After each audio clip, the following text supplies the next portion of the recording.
நம்முடைய தாய் தந்தையாகிய கடவுளாலும் நம் ஆண்டவர் இயேசு கிறிஸ்துவினாலும் நம் அனைவருக்கும் அருளும் அமைதியும் உண்டாயிருப்பதாக.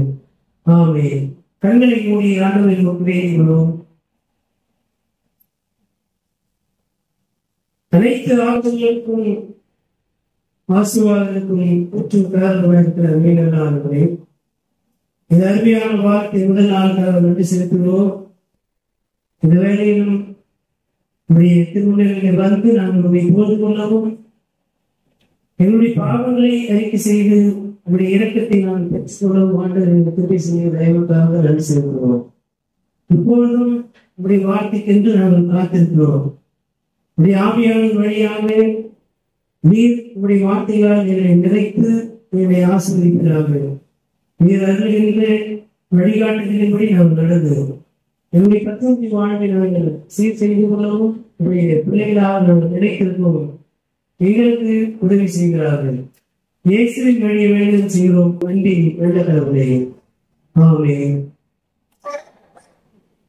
நீங்கள் எழுந்திருப்போம்.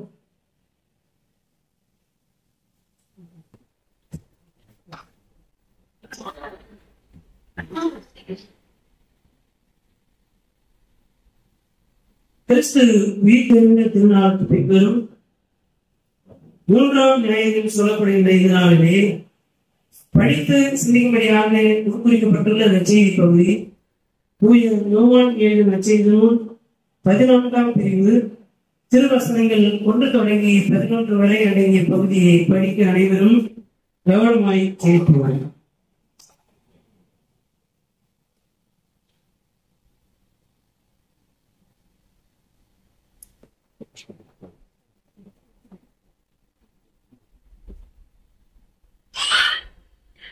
யோவான் நற்செய்தி நூல் 14ஆம் பிரிவு திருவசனங்கள் 1 தொடங்கி 15 வரை. மீண்டும் இயேசு சீடர்களை பார்த்து, நீங்கள் உள்ளம் கலங்க வேண்டாம். கடவுளிடம் நம்பிக்கை கொள்ளுங்கள், என்னிடமும் நம்பிக்கை கொள்ளுங்கள். என் தந்தை வாழும் இடத்தில் உறைவிடங்கள் பல உள்ளன. அப்படி இல்லை எனில் உங்களுக்கு இடம் ஏற்பாடு செய்ய போகிறேன் என்று சொல்லியிருப்பேனா? நான் போய் உங்களுக்கு இடம் ஏற்பாடு செய்த பின் திரும்பி வந்து உங்களை என்னிடம் அழைத்துக் கொள்வேன். அப்போது நான் இருக்கும் இடத்திலேயே நீங்களும் இருப்பீர்கள். நான் போகும் இடத்துக்கு வழி உங்களுக்கு தெரியும் என்றார். தோமா அவரிடம், ஆண்டவரே, நீர் எங்கே போகிறீர் என்று எங்களுக்கு தெரியாது. அப்படி இருக்க நீர் போகும் இடத்துக்கான வழியை நாங்கள் எப்படி தெரிந்து கொள்ள இயலும் என்றார். இயேசு அவரிடம், வழியும் உண்மையும் வாழும் நானே. என் வழியாய்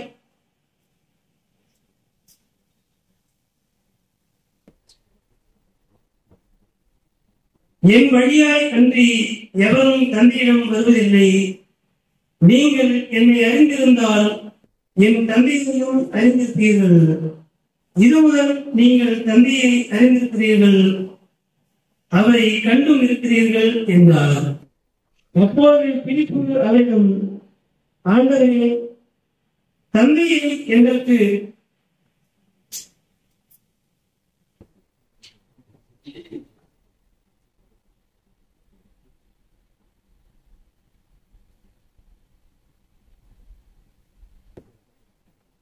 அப்பொழுது பிலிப்பு அவரிடம், ஆண்டவரே, தந்தையை எங்களுக்கு காட்டும், அதுவே போதும் என்றார். இயேசு அவரிடம் கூறியது, பிலிப்பே, இவ்வளவு காலம் நான் உங்களோடு இருந்தும் நீ என்னை அறிந்து கொள்ளவில்லையா? என்னை காண்பது தந்தையை காண்பது ஆகும். அப்படி இருக்க தந்தையை எங்களுக்கு காட்டும் என்று நீ எப்படி கேட்கலாம்? நான் தந்தையினுள்ளும் தந்தை என்னுள்ளும் இருப்பதை நீ நம்புவதில்லையா? நான் உங்களுக்கு கூறியவற்றை நானாக கூறவில்லை. என்னுள் இருந்து கொண்டு செயலாற்றுபவர் தந்தையே. நான் தந்தையும் இருக்கிறேன், தந்தை என்னுள் இருக்கிறார். நான் சொல்வதை நம்புங்கள். என் வார்த்தையின் பொருட்டு நம்பாவிட்டால் என் செயல்களின் பொருட்டாவது நம்புங்கள். நான் செய்யும் செயல்களை என்னிடம் நம்பிக்கை கொள்பவரும் செய்வார். ஏன் அவற்றை விட பெரியவற்றையும் செய்வார். ஏனெனில் நான் தந்தையிடம் போகிறேன் என உறுதியாக உங்களுக்கு சொல்கிறேன். நீங்கள் என் பெயரால் கேட்பதை எல்லாம் நான் செய்வேன். இவ்வாறு தந்தை மகன் வழியாய் மாற்றி பெறுவார். நீங்கள் என் பெயரால் எதை கேட்டாலும் செய்வேன் என்றார் என்றுகிறேன். வேதத்திற்காக தோன்றினோம்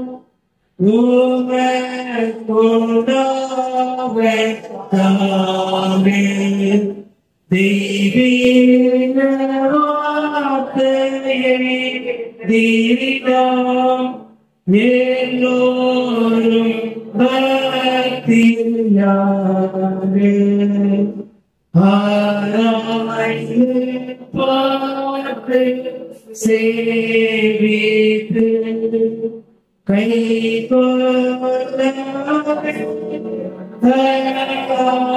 காட்சித்து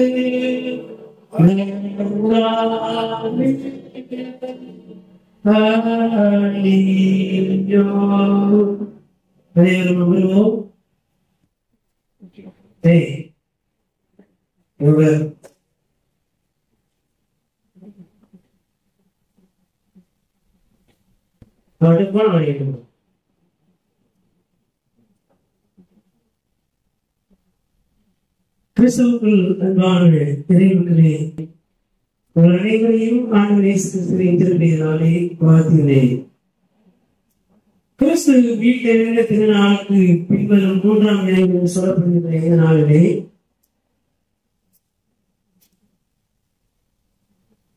வலிமைப்படுத்தும் தலைமை ஆசாரியர் என்ற கருப்பொருளிலே இந்த நாளின் சிந்தனையை பகிர்ந்து கொள்ளலாம் என்று விளைகிறேன். கடவுளின் ஆவியானவர் நம்மை ஆற்றுப்படுத்தி வளர்த்தி காப்பார்கள்.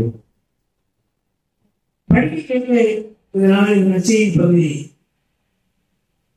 ஆண்டவர் இயேசு இந்த உலகத்திலே வாழ்ந்த போது, மனிதராக வாழ்ந்த போது, சிலுவை பாடுகள் அடைந்த அந்த கடைசி வாழ்க்கை பரிசுத்த வாழ்வு என்று சொல்றோம் இல்லையா, அந்த சிலுவையில் அறையப்படுவதற்கு சில மணி நேரங்களுக்கு முன்பு அல்லது ஒரு நாளுக்கு முன்பு நடைபெற்ற உரையாடல் தான் இந்த நாளினுடைய இந்த பகுதி. இதை பொதுவாக இந்த திருமலை பகுதியை ஒரு வீட்டுல யாராவது இறந்துட்டாங்கன்னா அந்த நேரத்திலே அந்த குடும்பத்தின் மக்களை ஆறுதல்படுத்துவதற்காக இந்த நற்செய்தி பகுதியை படிப்பதை நாம் கேட்டிருப்போம் அல்லது நாமே கூட படித்திருப்போம். நம்பிக்கை தருவதற்கான வார்த்தைகள் அடங்கிய பகுதி அல்லது ஆறுதல் படுத்துகின்ற ஒரு திருமறை பகுதியாக இந்த நற்செய்தி பகுதி அமைந்திருக்கிறது. ஆனால் இந்த பகுதியினுடைய சூழல் என்ன என்று பார்க்கும்போது, ஆண்டவர் இயேசு தம்முடைய சீடர்களோடு அமர்ந்து பாஸ்கா விருந்தினை பகிர்ந்து கொள்கிறார். அவர் முதலாவது திராட்சை ரசத்தை எடுத்து சீடர்கள் கொடுத்து, நீங்க எல்லாரும் குடிங்க, நான் இப்போ குடிக்கிறேன், நான் இறையாட்சி வரும்போது உங்களோடு கூட இந்த விருந்தினை பங்கு பெற வேண்டும் என்று விரும்பினேன் என்று சொல்லி, அதன் பிறகு திரும்பவும் அப்பத்தை எடுத்து அதை ஆசீர்வதித்து சீடர்கள் கொடுக்கிறார். அதை விட்டு நீங்கள் எல்லாரும் பகிர்ந்து கொள்ளுங்கள், உங்களுக்காக விற்கப்படுகிற என்னுடைய உடல் என்றார். அதன் பிறகு திராட்சை ரசம் நிறைந்த அந்த கிண்ணத்தை எடுத்து அதை ஆசீர்வதித்து, இது என்னுடைய ரத்தத்தினாலாகிய உடன்படிக்கையின் பாத்திரம், நீங்கள் எல்லாரும் இதிலே வானம் பண்ணுங்கள் என்று சொல்லி அவர்களுக்கு கொடுக்கிறார். இந்த திருவருட்சாதன பகிர்வு நடைபெறுகின்ற அந்த நிகழ்வுக்கு பிறகு வாங்க நம்ம எல்லாரும் போவோம் என்று சொல்லி கெத்சமனே தோட்டத்துக்கு ஆண்டவர் இயேசு செல்லுகிறார். அப்படி செல்லுகின்ற போது பேசின உரையாடல் தான் இந்த நற்செய்தி பகுதி. சரிங்களா? இதுதான் இந்த நற்செய்தி பகுதியுடைய சூழல். அப்போ ஆண்டவர் சிலுவையில் அறையப்பட போவதை சீடர்களுக்கு சொல்லியிருக்கிறார். அதனுடைய சூழலில் தான் சீடர்களுடைய கால்களை கழுவுகிறார், விருந்து கொண்டிருக்கிறார். அதன் பிறகு கெத்செமனே தோட்டத்துக்கு போகின்ற வழியிலே இந்த உரையாடல்களை எல்லாம் செய்கிறார். இதனுடைய முதல் பகுதி, உங்கள் இருதயம் கலங்காதிருப்பதாக, கடவுளிடத்தில் நம்பிக்கை கொள்ளுங்கள், என்னிடத்திலும் நம்பிக்கை கொள்ளுங்கள் என்று சொல்லி ஆண்டவர் சீடர்களுக்கு சொல்லுகிறார். It is a farewell speech. இது ஆண்டவர் சீடர்களோடு ஆற்றின பிரிவு உபச்சார உரை என்பதை நாம் முதலாவது மனதிலே கொள்ள வேண்டும். தான் இறக்கப் போவதையும் நீங்கள் வலிமை பெற வேண்டும் என்பதையும் சீடர்களுக்கு ஆண்டவர் உணர்த்துகின்றார்.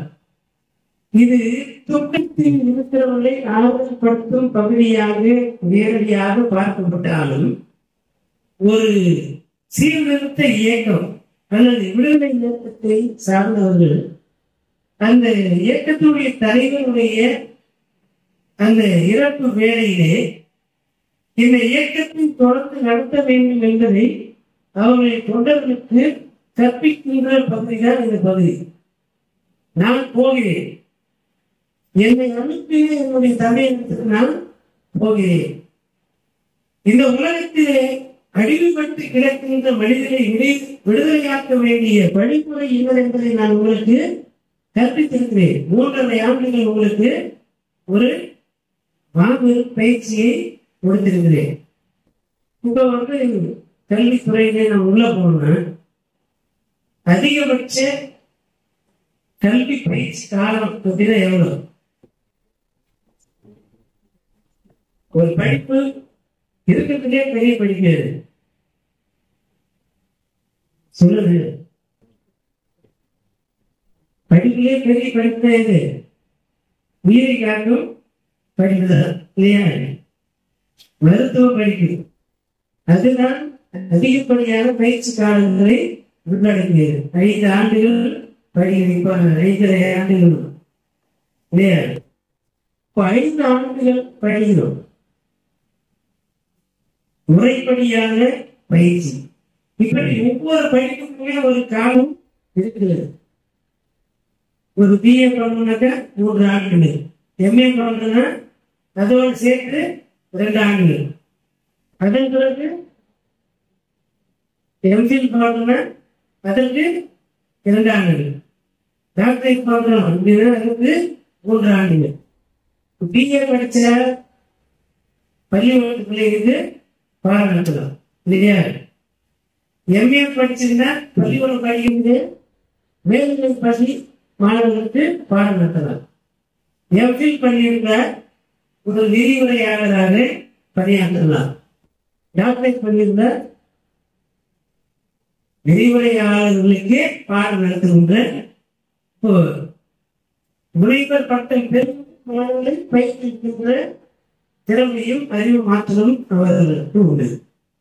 இப்போ ஒரு இயக்கத்தை நடத்த வேண்டும். அதற்கு 3.5 ஆண்டு காலம் பயிற்சி சிங்களவர் கொடுத்திருக்கிறார்.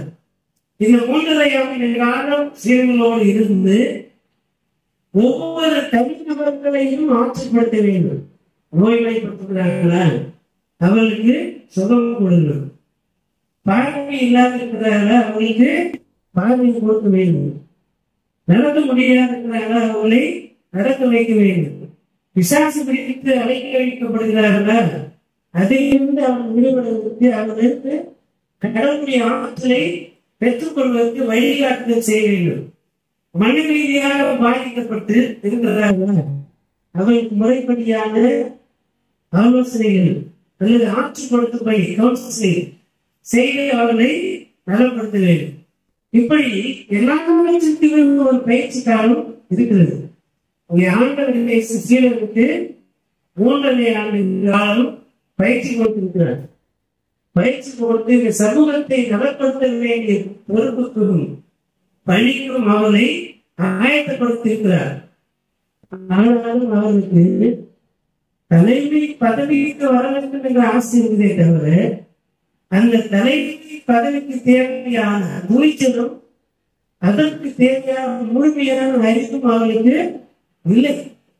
இயேசுவோடு இருக்கிறாங்க தவிர இயேசுவின் அறிவை அவர்கள் முழுவதுமாக உள்வாங்கவில்லை. இயேசுவின் ஆற்றலை அவர்கள் முழுவதுமாக உள்வாங்கவில்லை. இயேசுவோடு இருக்கிறார்கள், தலைவரோடு இருக்கிறாங்க தவிர தலைவருக்கு இருக்கின்ற அந்த துணிச்சல் அவர்களுக்கு இல்லை. பதவி ஆசை இருக்கிறதே தவிர அந்த பதவிக்கு முன்னால் வேலை செய்வதற்கான ஆயத்தம், துணிவு, அறிவாற்றல், வழிநடத்துகின்ற அந்த பொறுப்பாண்மைகளை தங்களை மேம்படுத்திக் கொள்ளவில்லை. அப்படிப்பட்ட நிலையில் தான் இவர்களுக்கு நாம் எங்கே போகிறோம், என்ன செய்ய வேண்டும் என்பதை எல்லாம் அவர்கள் அறியாத நிலையில் தான் இப்பொழுது இருக்கிறார்கள். தங்களோடு இருக்கின்ற இயேசுவை முழுவதுமாக இன்னும் அறிந்து கொள்ளவில்லை. அப்படி அறிந்திருந்தால் அவர்கள் மீது நம்பிக்கை இல்லை. எனவேதான் நாங்கள் சொல்கிறார்,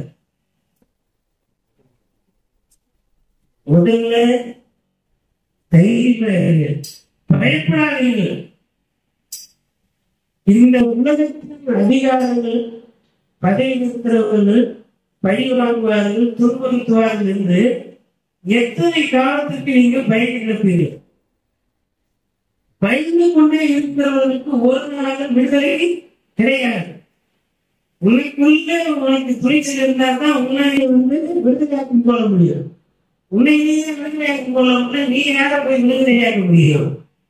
அப்போ என்னை காத்துக் கொள்வதற்கு, என்னை விடுவித்துக் கொள்வதற்குமான அறிவும் துணிவும் எனக்கு இல்லாவிட்டால் நான் போய் யாரும் வந்து காப்பாற்றுல, யாரை விடுதலையாக்க முடியும்? இந்த சமூகத்தை விடுதலையாக்க முடியுமா? முடியாது. இப்ப இயேசுவை நாம் அறிந்து கொண்டால், ஆண்டவர் இயேசு இந்த உலகத்தை விடுவிப்பதற்கான ஆற்றலும் துணிவும் தெளிவும் அவருக்கு இருந்தது. நீங்க எல்லா வார்த்தையும் ஒரே வார்த்தை கிடையாது. ஆற்றல் பவர், சரியா? துணிச்சல், கரேஜ் இருக்கணும். மற்றவர்களை ஆற்றல் படுத்துவதற்கான தைரியம் நமக்கு இருக்க வேண்டும். தெளிவு, கிளாரிட்டி இருக்கணும். அப்போ ஒரு இயக்கத்தை நடத்துவதற்கான அறிவாற்றலை நமக்கு முன்னால தலைவர்கள் இருப்பாங்க. அவர் எப்படி இந்த இயக்கத்தை நடத்துகிறார்கள் என்கின்ற அந்த வரலாற்று அறிவு நமக்கு இருக்க வேண்டும். அப்பொழுதுதான் இந்த இயக்கத்தை தொடர்ந்து நடத்துவதற்கு நமக்கு தெரியும். கடந்த காலத்தில் அதனால்தான் எந்த பணிக்கு போனாலும் எக்ஸ்பீரியன்ஸ் கேட்கிறாங்க. ஏன் ஒரு ஆசிரியர் பணிக்கு போறோம், ஒரு பள்ளிக்கூடத்துல ரெசியூம் கொடுக்குறோம், அதுல முதல்ல என்னதான் பார்ப்பாங்க தெரியுமா? சில பேர் ஜாக்கி பார்க்கலாம் இல்லையா? சில பேர் என்ன மதத்தை பார்க்க, இதெல்லாம் இன்னைக்கு இருக்கிற பிரச்சனை. சாயை பார்த்து வேலை செய்கிறது, மதத்தை பார்த்து வேலை செய்வது, அது தூக்கி போகணும். ஆனால் எதை பார்த்து ஒருவரை பணிக்கு எடுப்பாங்க? What is your prior experience? உங்களுடைய இன்னும் அனுபவம் என்ன என்பதை வெளியிட்டால் நீ எந்த அளவுக்கு வேலை செய்வீங்க, எந்த அளவுக்கு ரிசல்ட் கொடுப்பீங்க, எந்த அளவுக்கு உங்களுக்கு ஊதியம் கொடுக்கலாம், எந்த அளவுக்கு நீங்க வேலை செய்வீங்க, எந்த அளவுக்கு நீங்க ரிசல்ட் கொடுப்பீங்க வச்சுதான் உங்களுடைய ஊதியம் நிர்ணயிக்கப்படும் இல்லையா? அப்போ பெரிய எக்ஸ்பீரியன்ஸ் இல்லாமல் நீங்க நீ என்ன செய்ய போகிறீர்கள் என்பதை தீர்மானிக்க முடியாது இல்லையா? எல்லா நேரத்திலையும் பெரிய எக்ஸ்பீரியன்ஸ் எல்லாருமே கேட்க யாருக்கும் வேலை முடியுது. அப்போ எதையாயும் செய்து நம்முடைய திறமை, நம்முடைய அறிவு, நம்முடைய ஆற்றலை முதலாவது நிறுவ வேண்டும்.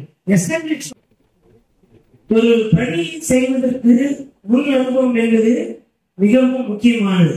கடந்த காலத்தின் அனுபவத்தை இப்போ வைத்துதான் நமக்கு பணி நியமனமே செய்யப்படுகிறது, ஊதிய நிர்ணயம் என்பது செய்யப்படுகின்ற போது இங்கே சீடர்கள் ஆண்டவேசுவோடு இருக்கிறார்களே தவிர ஆண்டவேசுவை உள்வாங்கவில்லை.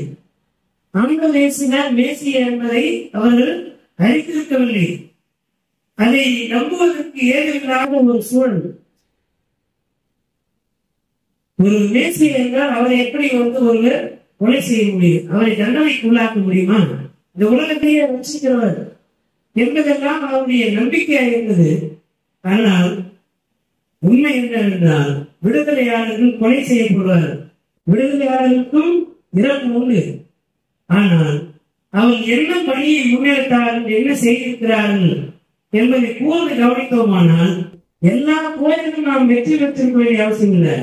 ஆனால் நாம் கையாண்ட போர் முறைகள் சரியா, நம்முடைய அணுகுமுறைகள் சரியா என்பதை நாம் கவனித்திருக்க வேண்டும். தலைவனை உள்வாங்காத தொண்டல் எதையுமே தலைவனாக முடியாது. நாம் சிறந்த தலைவர்களாக இருக்க வேண்டுமானால் நமக்கு முன்னிருந்த தலைவர்களை கவனித்து பார்த்து அவர்களுடைய பாசிட்டிவ்ஸ் அண்ட் நெகட்டிவ்ஸ், அவருடைய நேர்மறையான பண்புகள், எதிர்மறையான பண்புகள், அவர் வெற்றி பெறுவதற்கு கையாண்ட அணுகுமுறைகள், இவை எல்லாவற்றையும் கூர்ந்து கவனித்திருந்தால்தான் நாம் ஒரு இயக்கத்தின் முன்பாக முன்னின்று நடத்த முடியும். ஆண்டவரேசோடு இருக்கிறார்கள், ஆனால் ஆண்டவரேசன் இருந்த துணிவும் தெளிவும் சீரர்களுக்கு இல்லை. எனவே நான் சீரனை பார்த்து சொல்கிறார், அஞ்சாதிருங்கள். நீங்கள் நம்புகின்ற கடவுள் கடந்த காலத்தில் உங்களுடைய முன்னோர்களை விடுதலையாக்கினார். வரலாறு தோறும் அவர் விடுதலையாளராக செயல்பட்டிருக்கிறார். எகிப்தின் அடிமைத்தனத்திலிருந்து விடுதலையாக்கினார், பாபிலோனின் சிறையிருப்பிலிருந்து விடுதலையாக்கினார், மக்களுடைய புரட்சியின் போது எருசலேம் ஆலயத்தை அந்த செலுக்கிய மன்னத்திலிருந்து பாதுகாத்து விடுதலையாக்கி தங்கள் கடவுளுடைய ஆண்டவரை பெயரை தன்னுடைய கடவுளுக்கென்று கட்டின அந்த ஆலயத்தில் இருந்து வெளிப்படுத்த சூழலை ஏற்படுத்தினார். இவை எல்லாவற்றையும் பார்த்திருந்து நீங்கள் கடவுள் யார் என்பதை முதல்ல முழுவதுமாக தெரிந்து கொள்ளவில்லை. அற்புதம் என்பது திடீர்னு நடக்காது. அது மிக நீண்ட செயல்பாட்டுடைய விளைவு. ஆனால் பல பேர் அது தெரிவதில்லை. அற்புதமே திடீர்னு நடந்துடும். சுகம் கொடுக்கணும் அப்படின்னாக்கா அப்படியே கண்டிப்பாக நேரத்தில் நடந்துடும். அதுக்கு பேர் மிராக்கிள் இல்லை. அல்லது அப்படிப்பட்ட மிராக்கிள் நடந்தாக்கா ஒருவர் அப்படி முழுமையான அறிவு தெரிவு பெற்றுக் கொள்வாரா அப்படின்னா கிடையாது. லக்கு அப்படின்னு சொல்றது இல்லையா, பெஸ்ட் ஆஃப் லக்குன்றாங்க, குட் லக்குன்றாங்க. அதெல்லாம் தவறான வார்த்தை. ஏன்னா பெஸ்ட் ஆஃப் லக்குன்னு என்ன அர்த்தம்? அவருடைய கை ராசி நடந்துச்சு, அவருடைய ராசி அப்படி நேரம் நடந்துட்டாங்க, அதெல்லாம் தவறான வாழ்த்துக்கள். உங்களுடைய முயற்சி உங்களுக்கு வெற்றியை தரும். உங்களுடைய அறிவும் தெரிவும் நீங்கள் கையெழுத்துகின்ற முன்னெடுக்கின்ற வழிமுறையும் உங்களுடைய உழைப்பும் தான் வெற்றி தரும். லக்கின் அடிப்படையில் எதுவும் நடக்காது. கடவுளுடைய அருள் என்பது லக்கு கிடையாது. நாம் அவர் மீது கொண்டிருக்கின்ற விசுவாசத்தினுடைய அளவுக்கான பரிசாகத்தான் அது அமையும். என்னுடைய கையின் உழைப்பினாலே வெற்றி அல்ல, ஆனால் என்னுடைய கையின் உழைப்பு எதுவுமே இல்லாமல் ஆண்டவருடைய அருள் பெற்றுக்கொள்ள முடியாது என்கின்ற தெளிவு நமக்கு இருக்க வேண்டும். ஆகவே இங்கே சீடர்கள் ஆண்டவரேசோடு இருக்கிறார்கள், பதவிக்கு வந்த வேண்டும், தலைவராயின் இயக்கத்துக்கு தலைவராயின் செயலாளராயின் பொருளாளராயின் நினைக்கிறாங்க தவிர தேசத்தின் வலது வாசத்தில் ஒருவரும் இடது வாசத்தில் ஒருவரும் உட்கார்ந்து என்று எண்ணுகிறார்களே தவிர அந்த தலைவரின் எண்ணங்களை உள்வாங்கி இருக்கிறார்களா என்றால் இல்லை என்பதுதான் உண்மையான பொருள். அப்படிப்பட்ட சூழலில் தான் நீங்கள் தலைமைத்துவத்திற்கு வர வேண்டும் என்று விரும்புகிறீர்கள். ஆனால் அதை செய்வதற்கான தெளிவு வேணும், அதை செய்வதற்கான துணிச்சல் உங்களுக்கு இருக்க வேண்டும். நீங்க ஏற்கனவே பயணம் விளையாடுறீங்க, மொத்த நேரம் தொடர்ந்து எப்படி நீங்க தலையெடுத்து வர முடியும் என்பதைத்தான் அங்கே சீடர்களுக்கு ஆண்டவர் உணர்த்துகிறார். அஞ்சாவது, இந்த உலகத்தின் பாடுகள், துன்பங்கள், கடின பாடுகள், மனிதனுடைய வசை சொற்கள், எதிரிகளால் வருகின்ற தூக்கப்படுங்கள். நீங்கள் ஒரு வெற்றியை நோக்கி பயணிக்கிற போது அதை அப்படியே ரோஜாக்களின் மீது நடந்து போய் எடுத்துவிட முடியாது. முட்களும் கடினப்பாடுகளும் போராட்டங்களும் மனிதனுடைய வருத்தங்களும் இடையூறுகளும் இருக்கத்தான் செய்யும். அவை எல்லாவற்றையும் தகர்க்க வேண்டியவர்களை தகர்த்து, தாண்டி செல்ல வேண்டியவற்றை தாண்டி சென்று எல்லாவற்றையும் மேற்கொள்கின்ற போதுதான் வெற்றி என்கிற கையை நாம் பறித்துக் கொள்ள முடியும். ஆகவே அப்படி சுகமாக வழியே இல்லாமல் தலைமைத்துவத்தை அடைந்துவிட முடியாது. துணிச்சல் வேண்டும், தெளிவு வேண்டும், அறிவு கூர்மை வேண்டும். புத்தி கூர்மையும் அறிவு தெளிவும் துணிச்சலும் இருந்தால்தான் தலைமைத்துவத்துக்கு வர முடியும். அப்பொழுதுதான் அந்த தலைமைத்துவ பணியில் செய்ய முடியும். இதற்கு எல்லாவற்றுக்கும் நமக்கு முன்பாக இருக்கிற முன்மாதிரியான ஆண்டவர். சீடர்களுக்கு அந்த உணர்வு இல்லையோ, நமக்கு தெரியும். அவர் உயிர் தெரிந்த ஆண்டவர்.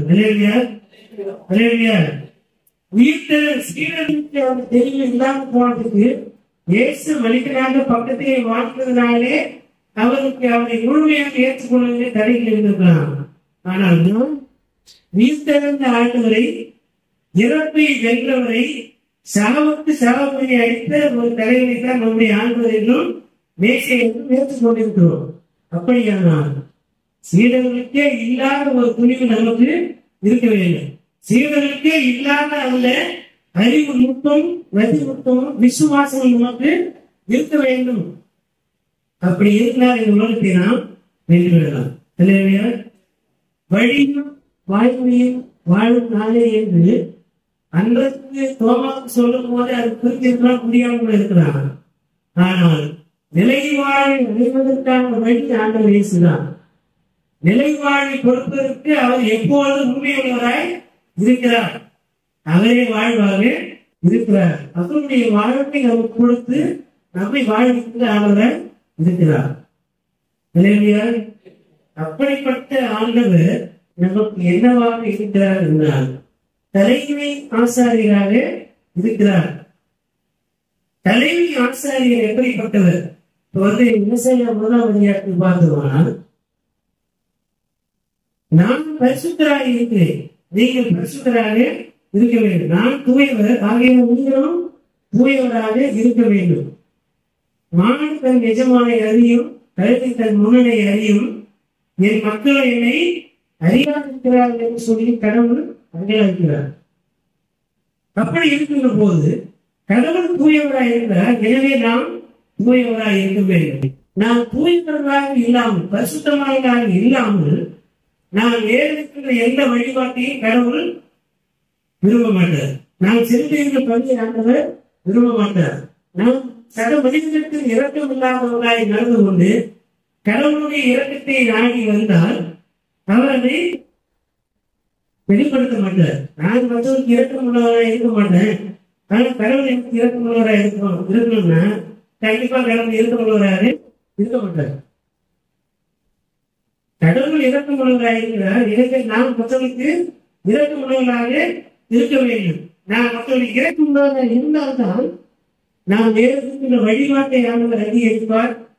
நாம் செலுத்துகின்ற காணிக்கைகளையும் பலிகளையும் ஆண்டவர் அங்கீகரிப்பார். அவர் மீது இரக்கம் பாராட்டுகின்றவராக இருப்பார்.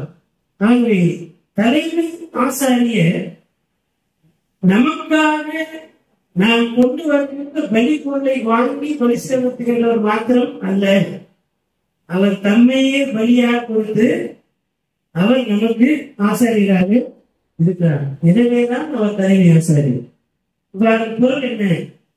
மற்றவர்களுக்கு காணிக்கை வசூலித்து அதிலே சுகபோகமாக வாழ்ந்து கொண்டு மற்றவர்களுக்கு எப்போதும் அறிவுறுத்தி கொண்டு மற்றவர்களுக்கு காணப்போகின்ற அவர் கிடையாது தலைமை ஆசாரியர். தம்முடைய உயிரை கொடுத்து மற்றவர்களை வாழ்விக்க செய்கின்றவர், பலவீனமானவற்றை திடப்படுத்தி பலப்படுத்துகின்றவர்கள் உண்மையான மேய்ப்பன், உண்மையான ஆசாரியர். இரக்கம் பாராட்ட இயலாத ஒருவர் அல்ல. இன்றைய 4ஆம் அதிகாரத்தில் அப்படிங்கிறார், நம்முடைய தலைமை ஆசாரியர் நம்முடைய வலுவின்மையை கண்டு, நம்முடைய விசுவாச குறைவை கண்டு, என்னுடைய பரிசுத்த குறைவை கண்டு என் மீது இரக்கம் காட்ட இயலாதவர் அல்ல. நம்மிடத்திலே பரிசுத்த குறைச்சல் இருக்கு, பரிசுத்த குறைவு என்பது நம்மிடத்திலே இருக்கு. முதல்ல என்ன சொன்ன? நான் மற்றவங்க இறக்கம் காட்டினதான் கடவுள் எனக்கு இறக்கம் காட்ட மாட்டேன். கடவுளுடைய நிலைப்பாடு. அப்போ அதன் பொருள் என்னன்னா, கடவுள் இறக்கமே இல்லாத என்பது பொருள் அல்ல. நான் இறக்கம் உள்ளவராக இருக்க வேண்டும் என்பதுதான் பொருள். அதைதான் ஆண்டவர் இயேசு கிறிஸ்துவின் வழியாக வெளிப்படுத்துகிறார். நம்முடைய தலைமை ஆசாரியர் நம்முடைய வலுவின்மையை, நம்முடைய பரிசுத்த குறையை, நம்முடைய விசுவாச குறைவை கண்டு நம்மை புறக்கணிக்கின்றவர் அல்ல. நீ எனக்கு விசுவாசமா இருந்தால்தான் நான் அவனுக்கு நேரம் கொடுப்பேன் அப்படி சொல்லுகின்றவர் அல்ல.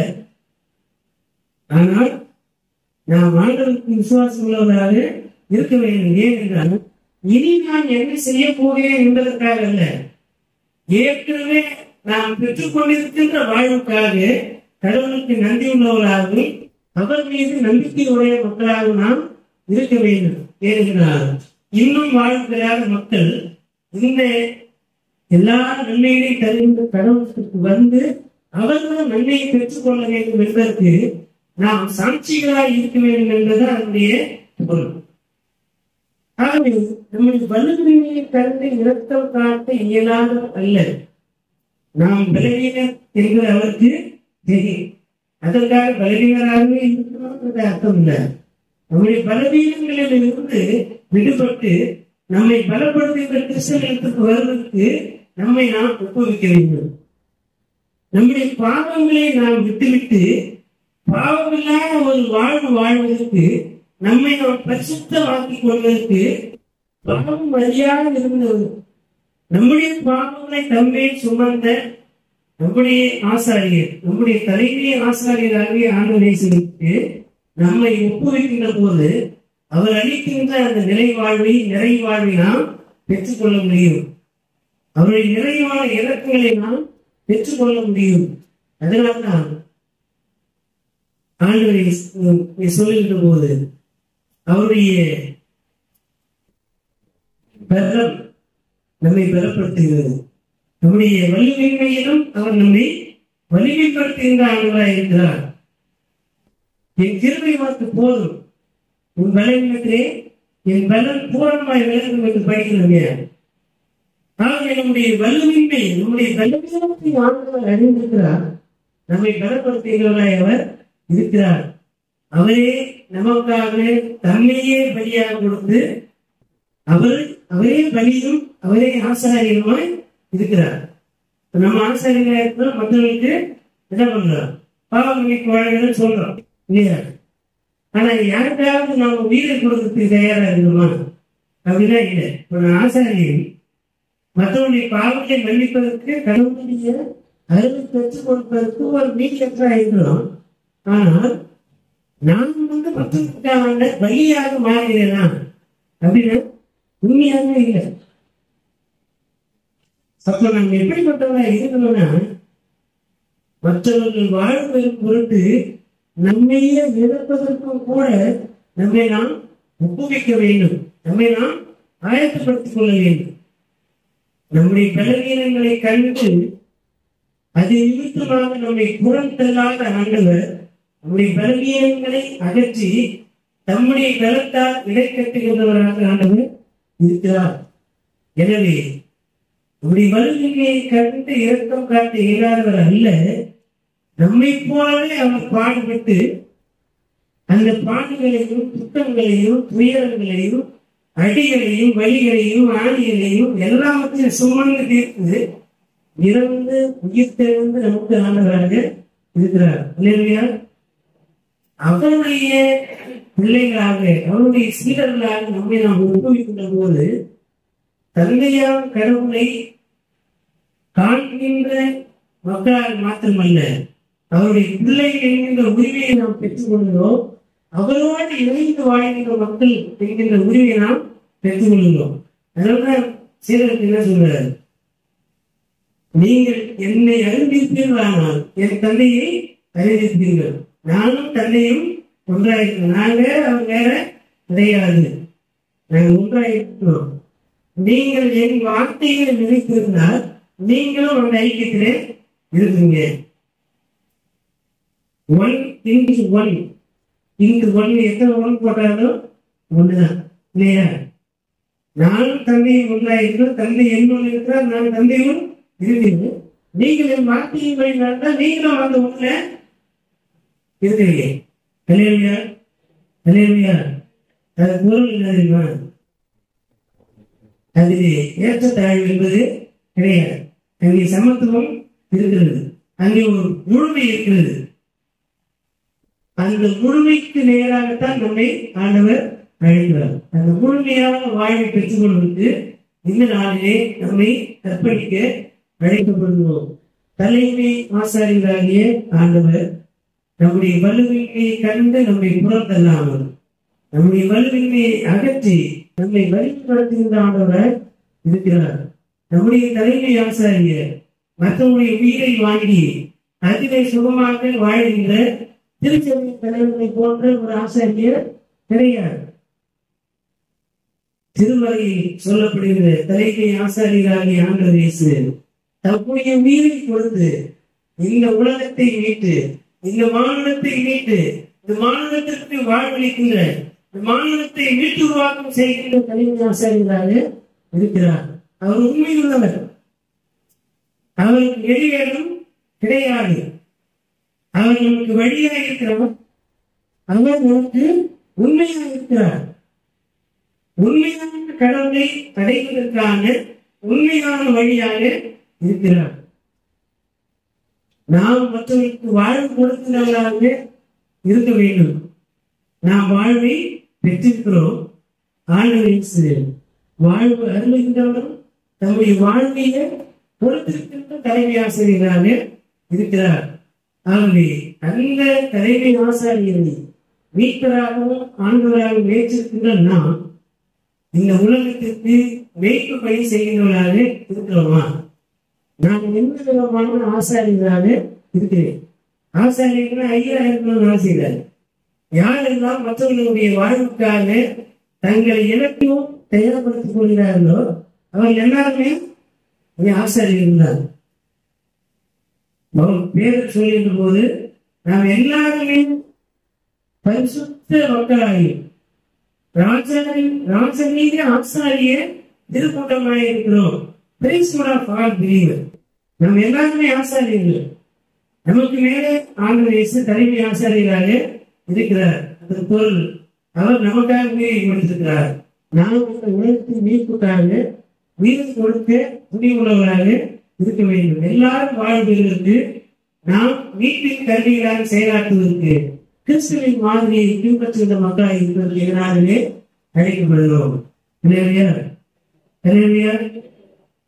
சிலுவையினாளர் இயேசு அரவணைக்கும் ஆண்டவராக அரவணைக்கின்ற ஆசாரியராக இருக்கிறார். நம்மை ஆற்றுப்படுத்துகின்ற ஆசாரியராக இருக்கிறார். நம்மை மீட்டுருவாக்கம் செய்கின்ற ஆசாரியராக இருக்கிறார். உலக அனைத்திற்கும் ஒரே தலைமை ஆசாரியராக ஆண்டவர் இயேசு இருக்கிறார். திருச்சபையின் ஒழுங்குகளை முன்னிட்டு நாம் ஆசாரியர்களுக்கும் தலைமை ஆசாரியர்களுக்கும் கீழ்ப்படிந்து நடக்க வேண்டும் என்பது ஒரு திருச்சபை ஒழுங்கு. கிறிஸ்தவ ஒழுங்கு என்பது கிறிஸ்துவை தலைமை ஆசாரியர்களாக கொண்டு கிறிஸ்துவின் மாதிரியை கடைபிடிப்பவர்கள் உண்மையான ஆசாரியர்கள். இதை நாம் மனதிலே கொண்டு மற்றவர்களுக்கு நல்ல வழிகாட்டியாக, நல்ல மெய்ப்பர்களாக, நல்ல முன்மாதிரிகளாக கிறிஸ்துவின் நன்மைக்கும் கடவுளின் நன்மைக்கும் மக்களை வாழ்வுக்கு நேராக வழிநடத்துகின்ற பணியை செய்வதற்கு இந்த சீரத்துவத்தை கற்றுக்கொள்வதற்கு தான் இன்றைக்கு சீரத்துவத்தை போதித்த இந்த வார்த்தையின் வழியாக நமக்கு அறைகூவல் விடுக்கிறார். கிறிஸ்துவை ஏற்றுக்கொள்ளாமல் கடவுளுடைய அரசை நாம் அடைய முடியாது.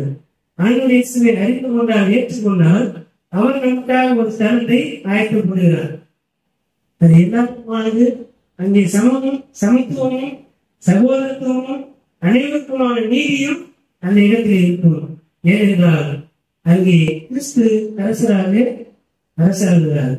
கிறிஸ்துவே அங்கே தலைமை ஆசாரியராக இருந்து நம்மை மீட்கின்றவராக இருக்கிறார். நமக்காக ரத்தம் சிந்தியவர் அங்கே நமக்கு தலைமை மேய்ப்பனாக இருக்கிறார். எனவே இந்த சிந்தனைகள் உள்வாங்கியவர்களாக ஆறுதல் படுத்துகின்ற ஆண்டவர், ஆறுதல் படுத்துகின்ற ஆசாரியர், அரவணைக்கின்ற ஆசாரியர், அவர் நமக்கு தலைமை ஆசாரியராக இருக்கிறார் என்ற சிந்தனையோடு நம்மை நாம் ஆண்டவருக்கு ஒப்பு கொடுப்போம். அவரே வழியும் அவரே ஆசாரியமாக இருக்கிறார். எனவே நாம் மற்றவர்களுக்கு ஆசாரியர்களாக இருப்பதற்கு, மற்றவர்களுடைய வாழ்க்கைக்காக நம்மையே பலியாக்கக்கூடிய அந்த செல்ஃப் டினையல், சுய வெறுப்பு, தன்னை இழக்கக்கூடிய மனப்பக்குவம் இருக்க வேண்டும். அதுதான் தலைவராக இருப்பதற்கான தகுதி. என்னையும் என் குடும்பத்தையும் பாதுகாத்துக் கொள்வதற்காக மற்றவருடைய நியாயங்களை பேசாது இருந்தால் நான் ஆசாரியராக இருப்பதற்கே தகுதியற்றோம். அப்புறம் தலைமை ஆசாரியராக இருப்பதற்கு ஆசைப்படுக கூடாது. தலைமை ஆசாரியின் பதவியில் இருந்து கொண்டு மற்றவர்களை நிறுத்திக் கொண்டு அச்சுறுத்திக் கொண்டு அதே சுகமாக வாழ்வது கிடையாது. பணி செய்வதற்காக நம்மை நாம் ஒப்பு கொடுக்க வேண்டும். அதுதான் நமக்கான அழைப்பு என்பதை உணர்ந்து கிறிஸ்துவின் மாதிரியை உள்வாங்குவோம், கிறிஸ்துவின் மாதிரியை கடைபிடிப்போம், கிறிஸ்துவின் வழியாக அருளப்படுகிற நிலை வாழ்வை சுதந்திரமாக்கிக் கொள்வோம். கடவுள் தாமே நம்மை ஆற்றுப்படுத்தி வழி காப்பார். நாமே கருணை முடியாமல் நோக்கி வேண்டிக் கொள்வோம். அனைத்து ஆசீர்வாதங்களுக்கும் நல்கியவருக்கும் மூற்றுக்காரமாக இருக்கிற அன்பை நல்ல ஆண்டவரே, அந்த மகிழ்ச்சியான வார்த்தை முதல் நாளிலே உங்களுடைய திருமணிலே வந்து நம்முடைய பொருள்களும் உங்களுடைய திருவார்த்தையை கேட்கும் ஆண்களுக்கு அருள் செய்வதற்காக வந்து சேர்க்கிறோம். இப்பொழுதும் உங்களுடைய மகனாகிய எங்கள் ஆண்டவர் இயேசு கிறிஸ்துவின் வழியாக நல்லதொரு தலைமை ஆசாரியத்துவத்தையும் ஆசாரிய பணியினுடைய நோக்கத்தையும் அதனுடைய வழிமுறைகளையும் ஆண்மைகளையும் கற்பித்திருக்கிறேன். நானே வழியும் வாய்வழியும் வாழும் இருக்கிறேன், என்னையெல்லாம் ஒருவன் பிதாவிற்கு வருவதில்லை என்று சொல்லுகின்ற இந்த வார்த்தையை நாங்கள் வாக்கு தத்தமாகவும் எச்சரிக்கையாகவும் ஏற்று உணர்ந்து கிறிஸ்து இயேசுவின் வழியாக கடவுளை கிட்டு சேர எங்களை நாங்கள் ஊக்குவிக்கிறோம். யாவையான வழியாக தொடர்ந்து விசுவாசத்துக்குள்ளே நாங்கள் நிலைநிறுத்தவும், உறுதியாக இருக்கவும், அச்சமற்றவராக இருக்கவும், வழிநடத்துவதற்காக எங்களை தகுதிப்படுத்திக் கொள்ளவும் ஆளுநர்கள் துணை செய்கிறார்கள். எல்லா புதிய கனம் மாற்றுமையாவற்றும் உமக்கு ஒருவருக்கு இருக்கிறோம். எங்கள் ஆளுநர் மீட்டமாக இயேசு கிறிஸ்துவின் வழியாக வேண்டுதல் செய்வோம். அன்புடைய நல்ல கடவுளே, ஆமென். அனைத்து ஆற்றுதலை நம்முடைய தாயின் தந்தைவாகிய கடவுளை அருளும், நம்முடைய ஆளுநர் மீட்டமாக இயேசு கிறிஸ்துவை அருளும் அமைதியும் தூய ஆவியானுடைய வல்லமையில பாதுகாப்பு பராமரிக்கும் மாறாமைக்கு உடன்படிக்கை உணவு வைக்கவும் எழுத்தணும். இங்கு எல்லா காலங்களும் எழுத்து நினைத்திருந்து வழித்து காப்பாடுவார்கள்.